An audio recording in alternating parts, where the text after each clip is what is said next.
All right, so I should have started recording. This is the first session was 41, 42 minutes. I'll do something similar for this one. This is the second session, and I will continue my discussion on history of India. I'll pick up approximately where I left off last time. So let me share my screen here, and I'll have my PowerPoint presentation again. And let me open this up a little bit here. So just to recap where I left off, I was talking about genetics, DNA, race, a few things like that. Do I have any more in this slide? I don't. So let's go over to, here we go. Here's the document. So if you look at the screen, maybe I should enlarge this a bit. I mentioned 385,000 years ago, they found, uh, man-made, human-made, or I should say humanoid-made stone tools in India. And I guess this is the location, Atirampakam, India. And so this really challenges the traditional out of Africa theory. So I think we know now that the history of the world is a bit more complex because these tools that you're seeing in the image here, these are not random things. These are, a human did this and they used them for hunting. It was so long ago, 385,000 years ago, it was before Homo sapiens sapiens. So these were humanoid. All right. I'm going to skip past that. Some other interesting stuff.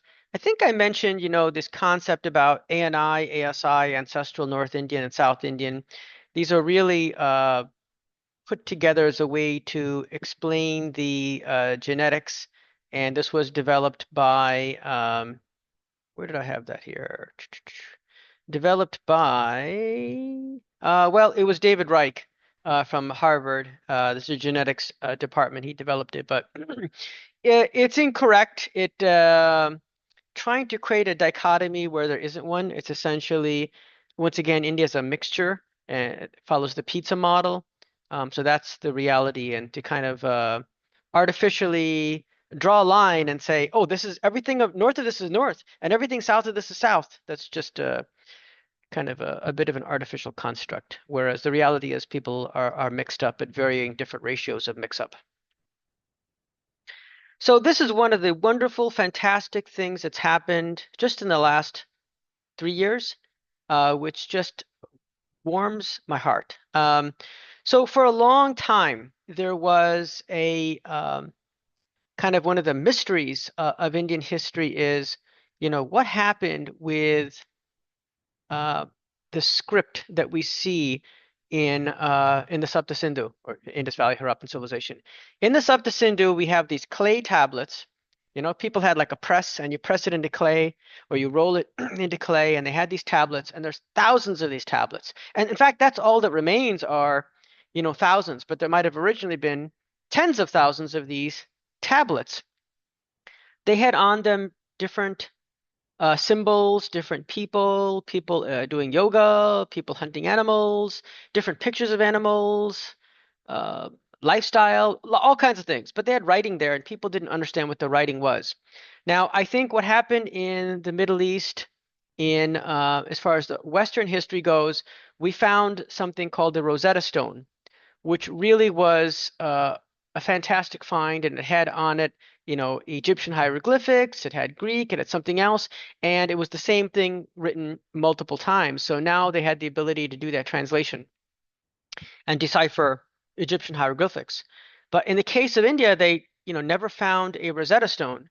And my hope always was, gee, I hope someday they find a Rosetta Stone. I never would have imagined in a million years that we would not even need a Rosetta Stone, that somebody could come up with a mathematical, scientific software solution that is absolutely rock solid.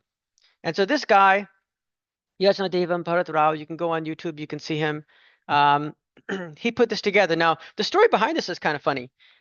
He's a software guy, and I guess things were a little bit slow work-wise for him during COVID.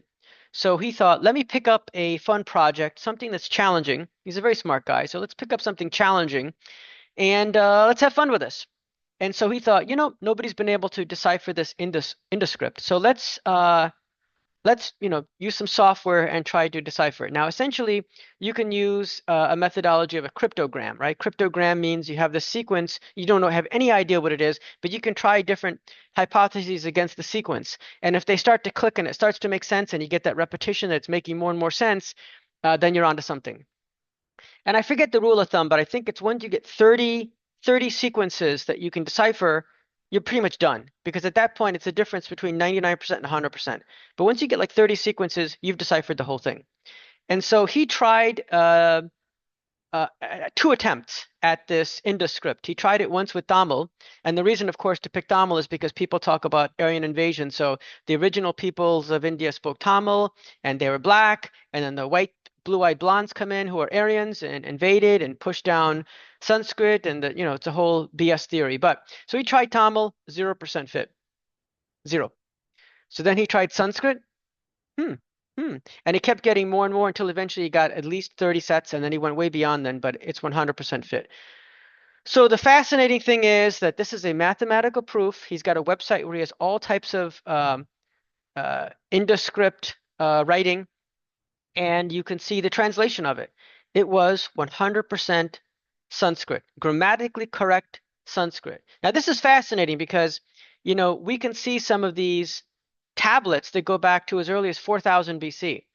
So imagine if you get between 4000 and let's say, 1500 BC, you get these tablets, which were all Sanskrit.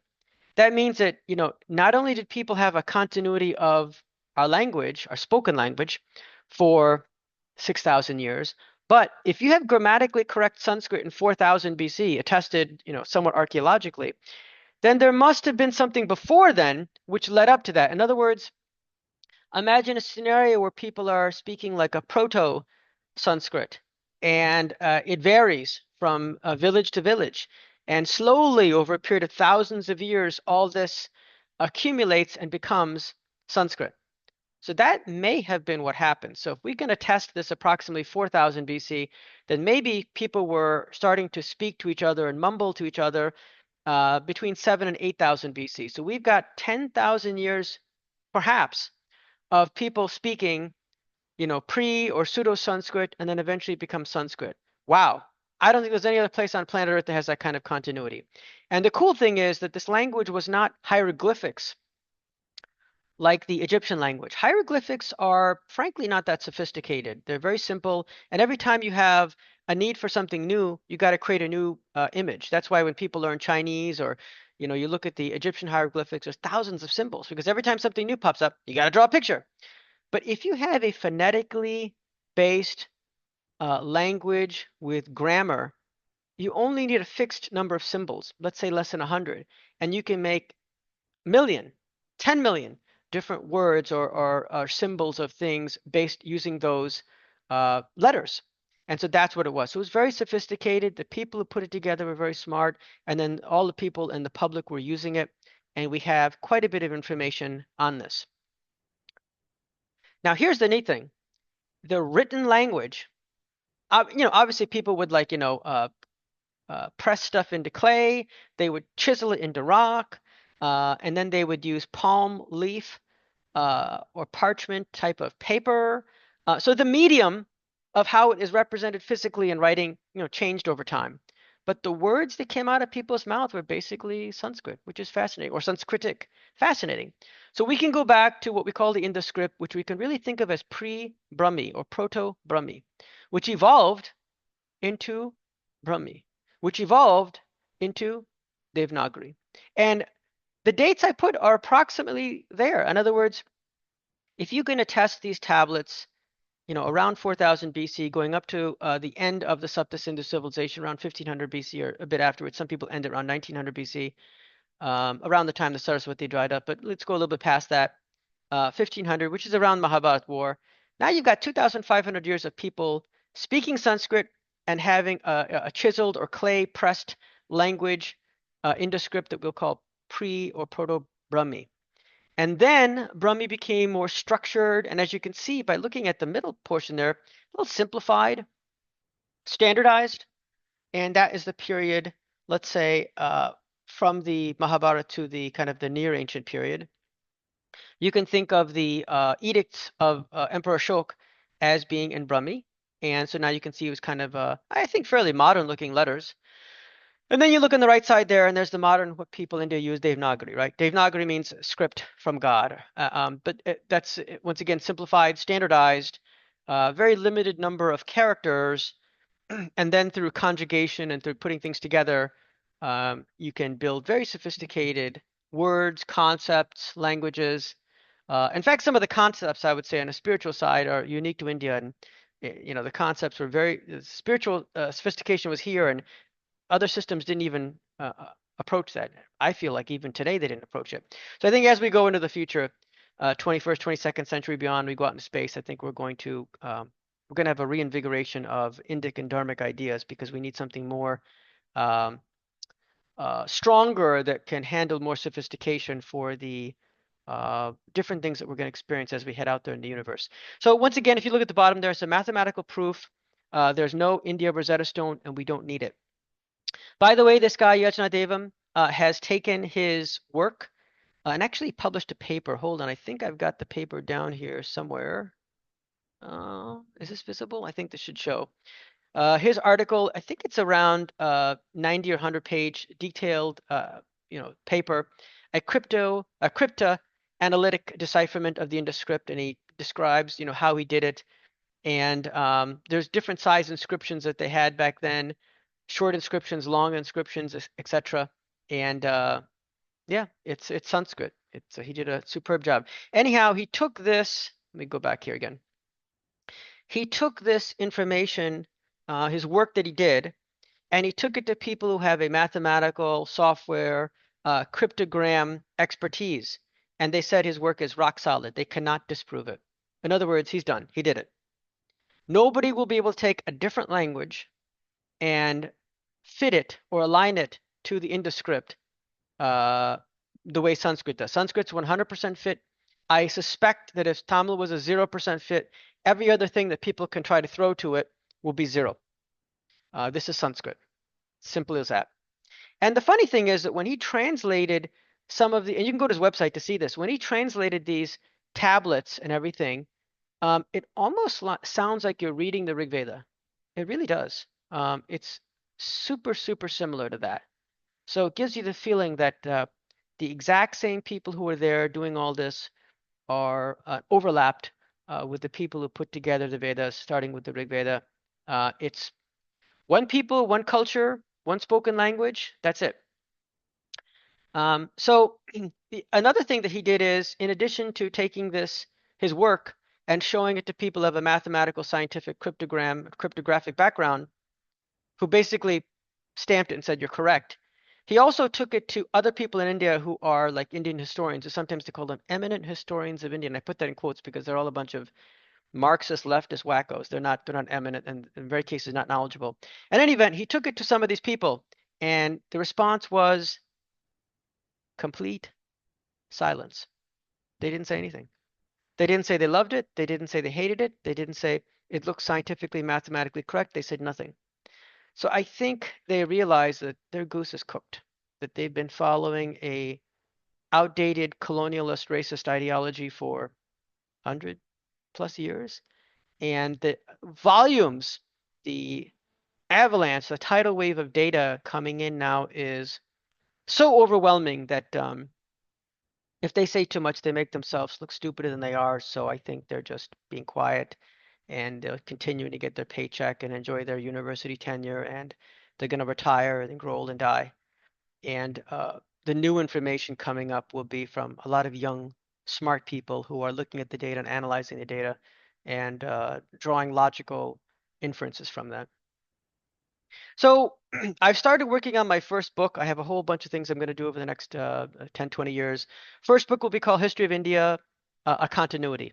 That's my working draft title. I'll maybe come up with some other title, but that's the idea. Continuity.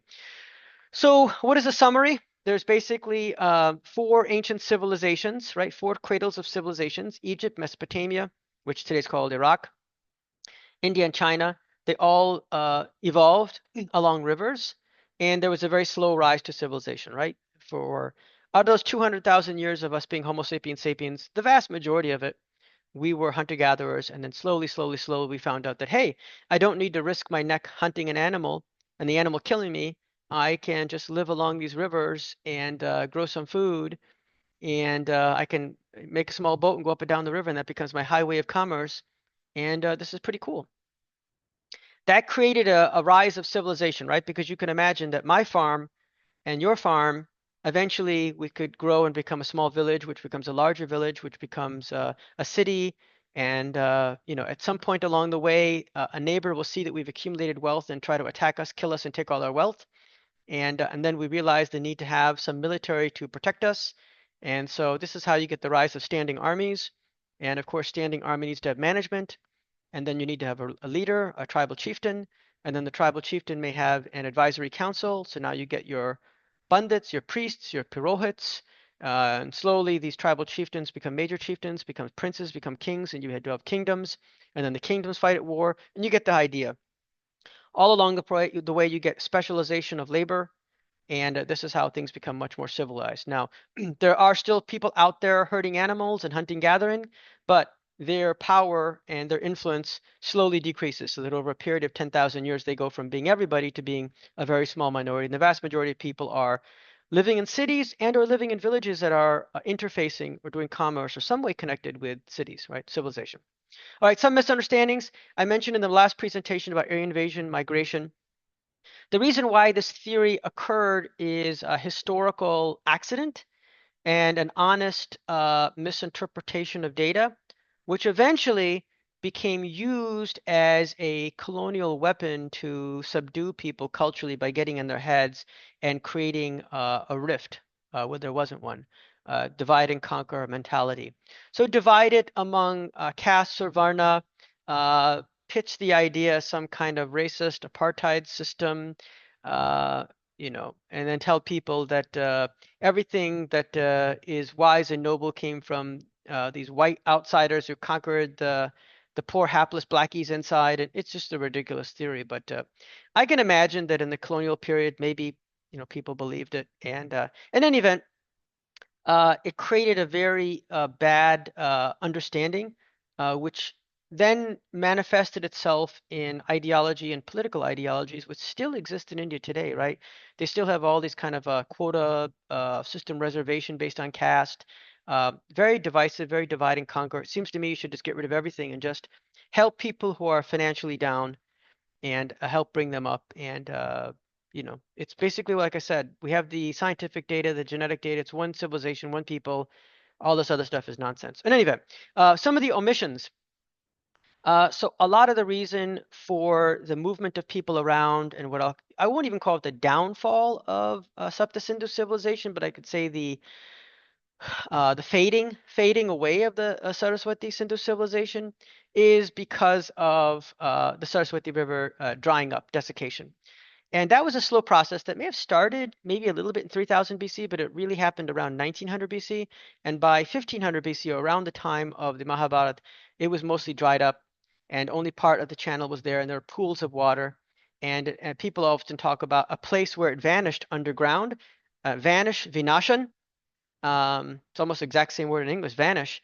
And there's stories in Mahabharata of Krishna and Balaram going on pilgrimage and seeing this place where the Saraswati went away and went underground. And obviously today the water is still underground and people are drilling wells and using that for farming.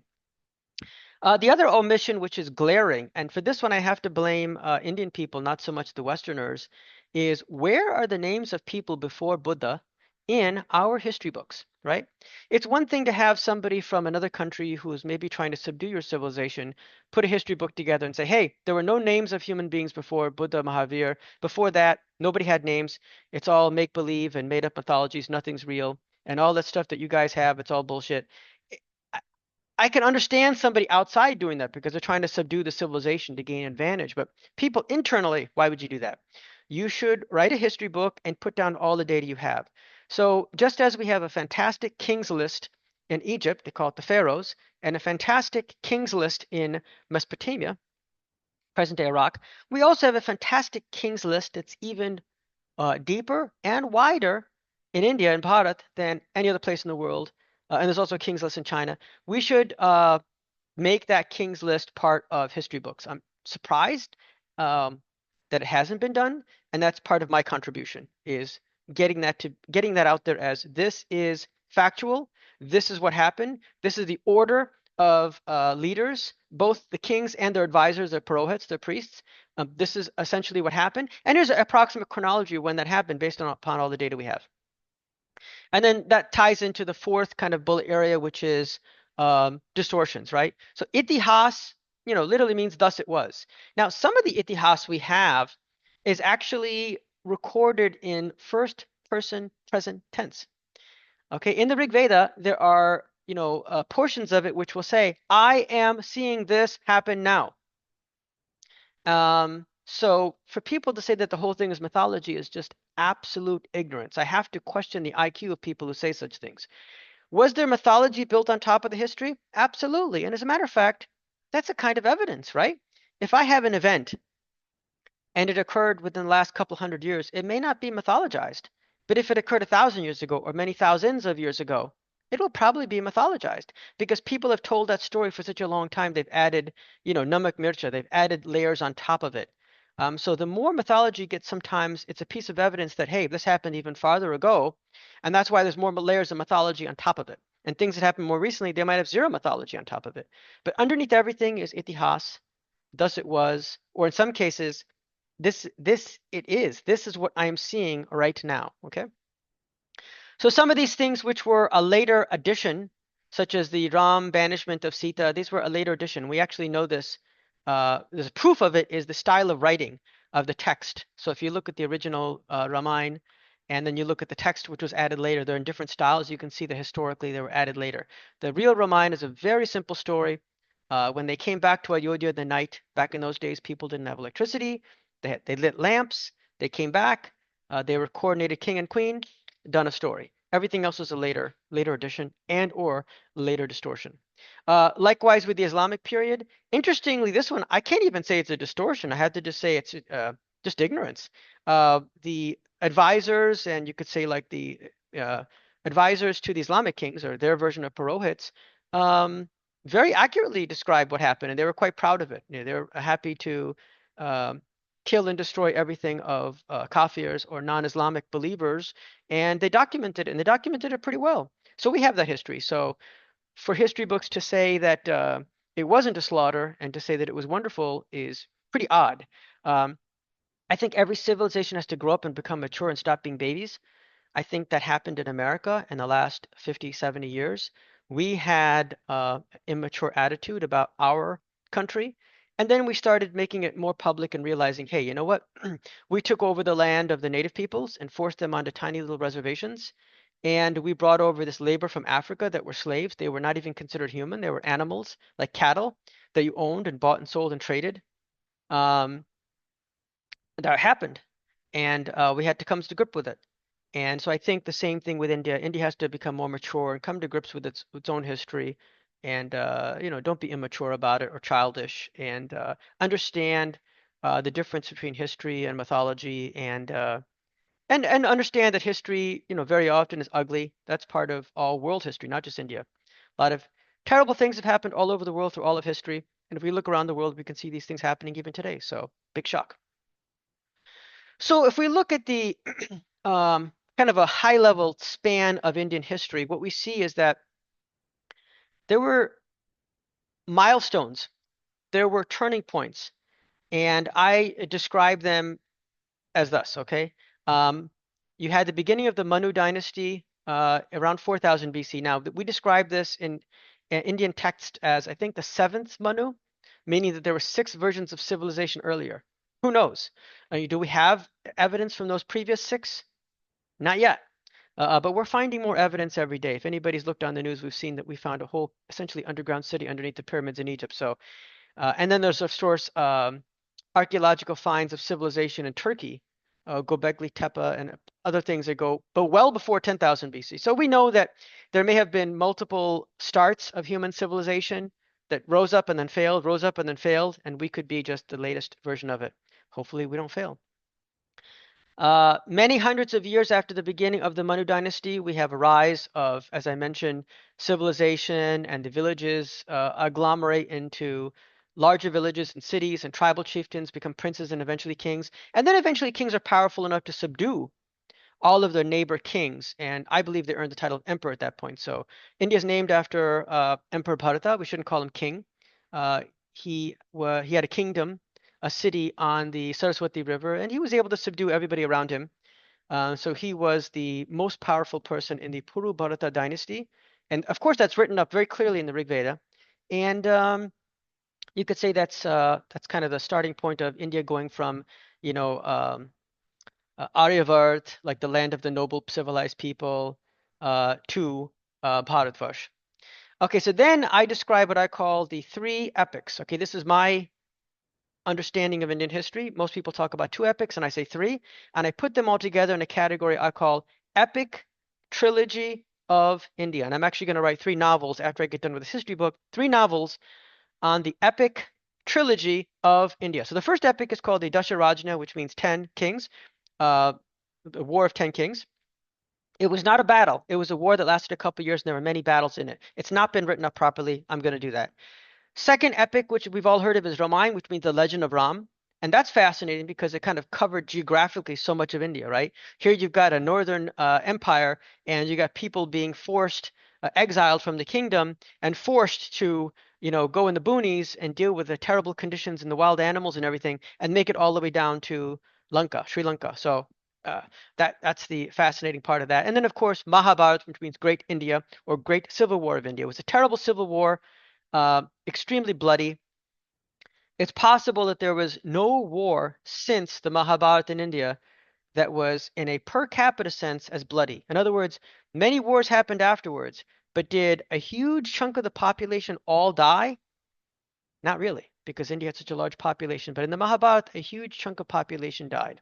So it may have been per capita the bloodiest war. Likewise, I could draw parallels with America. We talk about the Civil War in America, and it was very similar. But you could call it Maha America or something. It's similar civil war, and the death count as a percentage of the whole population was brutal, brutal. And I think Mahabharata might have been the same way. And of course, back in those ancient days, war was also a very nasty thing. It wasn't like simply sitting on a plane and, dropping a bomb or being on a computer like a video game and pressing a missile. You were hand to hand and you were stabbing somebody to death or slicing their head off or doing all kinds of things, hand to hand combat, brutal. So if we look at the way the Mahabharata is depicted, it's depicted in a somewhat historical way, right? We see human beings fighting with human beings in a territory which we know, and there's archaeological data for it. So a historical epic. Now we step back in time to the Ramayana, and now it becomes very mythological and magical. And we don't describe it in simple terms of humans and humans. We get these anthropomorphic, half animal, half humans. And even Hanuman, there's some history, and I'll be describing that in my novels, which say that he wasn't a monkey, he was a human. This whole monkey thing was a latter interpretation, a layer of mythology on top of history. He was like guy lived in the forest with his tribe. And so Van, forest, Vanar, became Vanar, which came synonymous with Vanara, monkey. It's just maybe it started out as a bit of a confusion when you go, 1,000 miles north and go back to Ayodhya and describe to everybody what happened, and they'll say, Vanara, he was a monkey. Go, no, no, no, Vanar. He was in the forest, but they didn't get it, or maybe the story is more exciting, thrilling to add that mythological layer to it. In any event, a lot of the tribes that were communicated with down there, worked with down there, were tribes, and they had a totem, like a symbol of their tribe, which might have been an animal symbol. Like here we're in America, we're the eagle, and people in Russia are the bear, etc. People have their India's like the lion. So countries have their totem. So maybe those tribes had their totem, but then the writers had a lot of fun and started saying that they were, you know, uh, half anthropomorphic, half animal, half human, and Jatayu and all these things were mythologized. But so it's older than Mahabharata, and it was thus mythologized more, which is a piece of evidence that it happened before. And as anybody knows, there's a chapter within the Mahabharata called Ramo Pakyan, which means let's summarize what happened in the previous epic of India called the Ramayana. So if we go back before the Ramayana, there's Dasharajna, which is written up in the Rig Veda, is completely lost. It's essentially gone. If you ask average Indians or anybody around the world about Dasharajna, unless they're an academic, they have no idea what the heck you're talking about. So now, if you look at it, it becomes so much more logical when you put it in the order of the beginning of the Manu dynasty and Emperor Bharata and the archaeological data we have of the Saraswati River and its tributary, the Drashadvati River, which dried up before it. And then we look at the epic trilogy. Now we can see, aha, now I can start to see the flow of history. And it also helps us clarify that, if the Ramayana was some magical time when there were, humanoids which are half animal, half human, then why is the Dasharajana described as humans, simply humans, who rode on horses and fought with knives and bow and arrow? And they did not even have chariots back then. So I think we realize we can see the Namak Mircha about the Ramayana clearly after looking at the Dasharajna, which comes from the Rig Veda. And the Vedas were a photocopy of the past. Um, Even people who are against India, who hate India and hate Dharma, they will admit the Rig Veda is a photocopy of the past because the priests were forced to memorize it word for word, syllable for syllable, for thousands of years. So there have been a whole history of priests who've memorized it who don't even know what the heck it means, but they memorized it. They had to read the sentence backward, read the sentence forward. And if they made a mistake in any of these verses, start all over again. So they memorized it perfectly. And that's why the different recensions we have today are 95 to 99% all the same. They're just rock solid history. In fact, they're the oldest historical document of humans on Earth. Even before the information we have in Egypt and pharaohs, we've got this, wonderful text from India which gives us history. Now we go many hundreds of years after Mahabharata, and now we have the rise of a different phase of history with Mahavir and Buddha, and where we have, of course, Jainism and Buddhism. And the irony is that when we open a history book anywhere in the world today, that whole thing I just showed you, 1 through 5, will be completely ignored. And instead, they'll say we had some mysterious Indus Valley, and we don't know what the heck these black people were doing. And then these white Aryans came down from Germany and kicked their ass. And so the first humans we see are Mahavir and Buddha, who had a name. Before that, nobody had a name, so there was no history. It's just a ridiculous view, but that's the view that is written in textbooks. So obviously, all this work I and others are doing need to, update all of our textbooks. Okay, then we go forward a couple hundred more years to get Emperor Ashoka with the whole Maurya dynasty. Um, some would argue that his grandfather, Chandragupta Maurya, more, was a better emperor than he was in the sense that he really did a lot to kind of build an Indian empire, Bharat, whereas Ashok just continued the work his grandfather did. Of course, he had the big war in Kalinga, which is today Odisha, and I don't want to call it mythology, but the nonsense story is that he saw all the killing and converted to Buddhism. Complete BS. He was a Buddhist before then, so Jainism and Buddhism were all over the place, and it had nothing to do with the Kalinga War. The problem, I would say, Emperor Ashoka is he, in my opinion, is a number one responsible for the downfall of Bharat because after he was an emperor for a while. He gave it up, and even his kids became Buddhist missionaries, and the whole empire crumbled. And then it was broken into warring kingdoms, right? Just like at warring states, and everything crumbled. And because it crumbled like that, there was no kind of central power that could exert itself as an empire. And then people could nibble at the corners later on in history when you see the Islamic invasions later. That never would have happened if India was a unified empire. But the start of the crumbling happened right after Emperor Ashoka. In 250 BC, we get a rise, which was called the Gupta dynasty. They call it the Golden Age. I think it was the Golden Age in terms of prosperity and scientific sophistication and commerce and wealth. But I don't think it was 100% Golden Age because what they should have done is had more territory under control than Emperor Ashoka did and exert themselves outside of India. Where's the Indian influence in the Middle East and Africa? Where's the Indian influence going in Central Asia and China and Southeast Asia and going beyond? Where's the Indian influence in becoming a naval empire? We saw limited amounts of that with southern Indian kingdoms kind of colonizing Southeast Asia, but really not much on the western side. That's more on the eastern side. So I would say the empire started falling apart around the 200s BC, Emperor Ashoka and afterwards, and that little blip of the golden age of Gupta dynasty was wonderful, but it didn't exert itself outside of India. Then we start getting the attacks from the west, the Islamic invasions from the west, starting I think it was on 712, 713. And I call that whole phase of Indian history colonialism 1.0. Uh, it wasn't just a bunch of Islamic invasions. They stayed in India. They intermarried with people in India. They changed the name of places in India. They exerted their culture in India. So it was colonialism 1.0. And I think to some extent, Indians never recovered from that by the time they got colonialism 2.0. So they were in a weakened state to begin with, and now they got colonialism 2.0. In the middle there was the rise of Shishya Dharma, Sikhism. So once again, these are Hindus in North India. Even the Golden Temple, Har Mandir, which is Hari Mandir, Krishna, it was a Krishna temple, refashioned into this new, I think originally it wasn't a religion, it was just a sect, a kind of a militant sect to fight back against Islam. Um, and yeah, they paid a very heavy price. So many Sikhs were killed, by standing up. But that was an attempt at overthrowing the colonialism 1.0. Did a pretty good job. It wasn't a total success. Before a total success could be achieved, and perhaps India got closer to that with the Maratha Empire, which was actually called the Hindu Empire of Maratha. That was kind of closer to getting rid of colonialism 1.0, but didn't quite get there. Before that could really go further, we started getting the early Europeans coming in, doing trade, and starting to kind of co-opt the civilization. And that ended up eventually becoming the British. But the British were latecomers. Long before them were the Portuguese, Spanish. There was also some French, some Dutch. I think there were some Scandinavian ones also. A number of different countries were very, very interested in trading with India.